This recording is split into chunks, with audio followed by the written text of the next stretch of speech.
Selamat pagi bagi kita warga jemaat GKPA dan simpatisan dimanapun berada.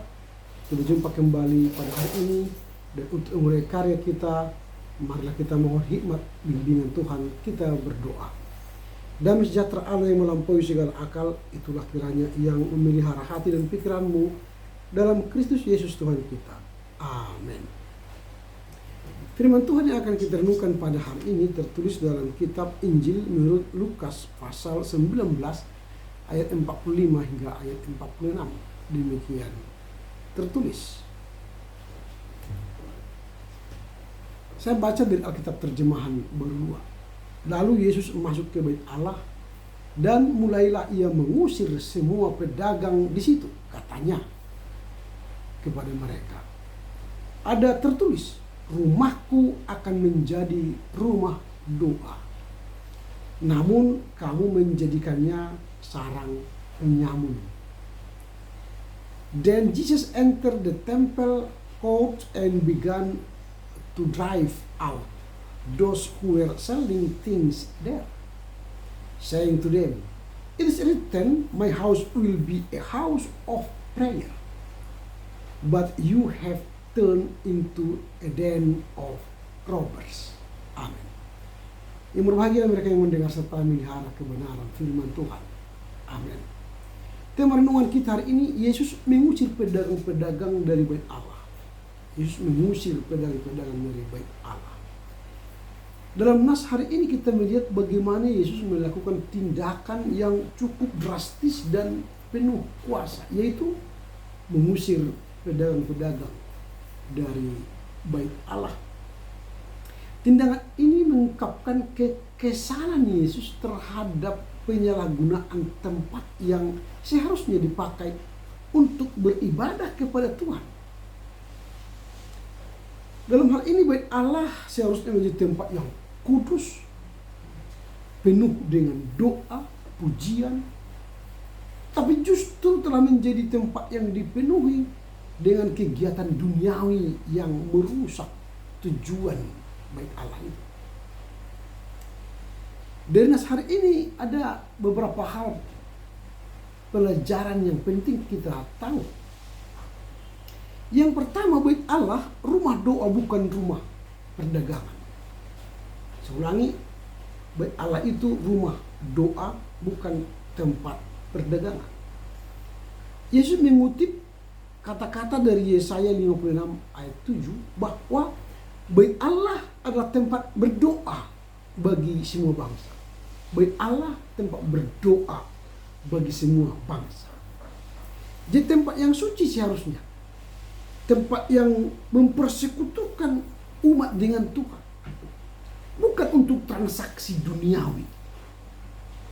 Pedagang-pedagang itu mengalihkan tujuan umat Allah datang ke gereja. Jadi pedagang-pedagang. Di gereja pun sekarang ada banyak pedagang-pedagang yang mengalihkan tujuan umat fokus untuk beribadah kepada Tuhan. Tuhan menginginkan hidup kita menjadi tempat yang kudus baginya, tempat doa baginya, sehingga dia hadir berkarya melalui kita di dunia ini. Jadi tubuh kita bukan hanya tempat fisik saja, tetapi tempat di mana Allah hadir untuk memimpin kita. Itu yang pertama. Jadi rumah doa bukanlah rumah tempat berdagang. Yang kedua, Yesus mengusir kegiatan yang tidak suci. Yesus mengusir kegiatan yang tidak suci. Tindakan Yesus yang mengusir pedagang-pedagang dari Allah itu adalah simbol dari penyucian bait Allah. Jadi dia mengusir tindakan yang tidak suci, perdagangan-perdagangan, dan hendak mengembalikan fungsi bait Allah menjadi tempat suci, tempat berdoa, tempat pujian. Yesus ingin mengingatkan umatnya bahwa bait Allah dalam konteks sekarang dan dulu adalah tempat bait Allah atau bait Roh Kudus. Jadi harus bersih dari segala kekotoran, dari segala kejahatan, segala jenis kegiatan duniawi. Tetapi hal-hal rohani yang muncul tampak dalam bait Allah itu. Karena tidak boleh di situ yang kotor. Kita harus membersihkan diri kita, hidup kita, tubuh kita dari kegiatan-kegiatan yang hanya kegiatan-kegiatan duniawi.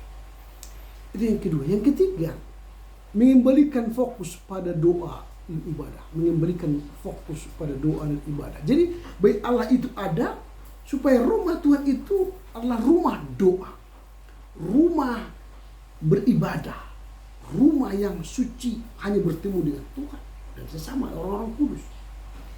Ini mengajarkan bahwa tujuan utama bagi umat ketika datang ke tempat suci ialah berdoa, bersekutu dengan Tuhan, memperdalam hubungan kita dengan Tuhan. Jadi Yesus ingin menjaga kesucian hati kita supaya fokus pada ibadah dan doa kepada Tuhan.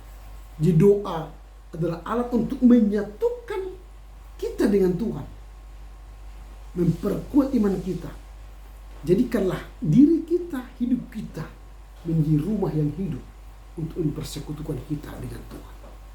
Itu yang ketiga. Yang keempat, konsekuensi dari penyalahgunaan tempat suci. Jadi kalau kita salah gunakan tempat suci menjadi tempat dunia, perdagangan, tempat di mana melakukan kekotoran, dusta dan sebagainya, maka itu ada punya konsekuensi.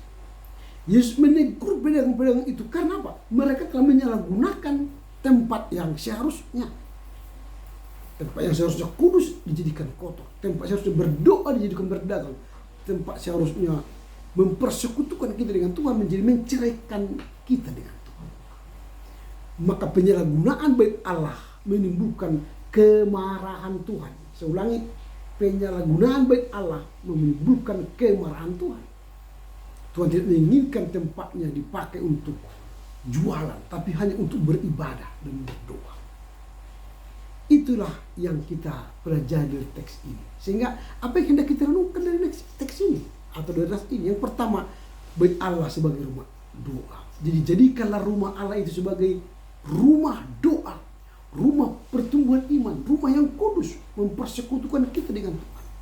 Jadi rumah Tuhan merupakan tempat berdoa, tempat memuji, tempat melakukan kehendak Tuhan. Jadi bait Allah tidak hanya berbicara tempat fisik saja, gereja misalnya sinagoge, tetapi juga tentang kehidupan kita sehari-hari. Tubuh kita adalah bait Allah. Maka jangan jadikan tubuh ini hanya untuk fungsi fisik, tapi harus ada fungsi rohani, berdoa, bersekutu dengan Tuhan. Apakah kita dalam menjadikan tubuh kita, tempat kita menjadi rumah doa bagi Tuhan, tempat yang kudus bagi Tuhan? Dari setiap kehidupan kita, berapa persen ke tubuh kita ini untuk memuliakan Tuhan? Atau kita jadikan menjadi tempat doa Tuhan? Ini yang pertama, bait Allah sebagai rumah doa. Yang kedua, penyalahgunaan tempat kudus. Yesus marah kalau tempat kudusnya dijadikan menjadi tempat yang kotor. Yesus marah kalau tempat kudusnya seharusnya tempat berdoa, tempat bersekutu dengan Dia, dijadikan menjadi tempat transaksi perdagangan. Itu pun akan berimplikasi kepada kita. Yesus marah kalau kita jadikan tubuh kita ini menjadi kotor. Tetapi seharusnya tubuh kita ini adalah tempat yang kudus, tempat berdoa, tempat kita berjumpa dengan Tuhan. Jangan jadikan bait Allah menjadi sarang penyamun. Jangan jadikan tubuhmu menjadi sarang penyamun. Tapi jadikanlah bait Allah menjadi tempat Tuhan bersemayam. Jadikanlah tubuh kita menjadi tempat Tuhan bersemayam. Itulah yang diharapkan dari teks ini. Jangan gunakan dengan salah. Artinya penyalahgunaan tempat kudus itu. Itu yang kedua. Yang ketiga, pentingnya kehidupan doa yang sejati. Pentingnya kehidupan doa yang sejati. Jadi Yesus menegur para pedagang dan mengingatkan mereka bahwa bait Allah itu seharusnya dijadikan menjadi tempat doa, tempat bersekutu dengan Tuhan, tempat kita menumpahkan segala persoalan hidup kita. Jadi Tuhan menginginkan kita memiliki hubungan yang intim dengannya, memiliki hubungan doa yang tulus, bukan sekedar rutinitas agama atau mencari keuntungan pribadi. Apakah kita sudah menjadikan doa sebagai bagian penting dalam kehidupan kita? Itu perluan yang ketiga, penting kehidupan doa yang sejati. Yang keempat, mengutamakan kerajaan Allah. Jadi mengapa Yesus melalui tindakannya di bait Allah mengusir pedagang itu? Karena Yesus hendak mengutamakan kerajaan Allah. Rumah Allah itu, bait Allah itu adalah tempat hadirnya kerajaan Allah. Hadirnya di mana Tuhan bersemayam. Jadi jangan jadikan bait Allah menjadi hadirnya politik, kerajaan dunia, kerajaan pribadi di sana. Jangan. Tapi hadirkanlah di bait suci Allah itu kerajaan Allah.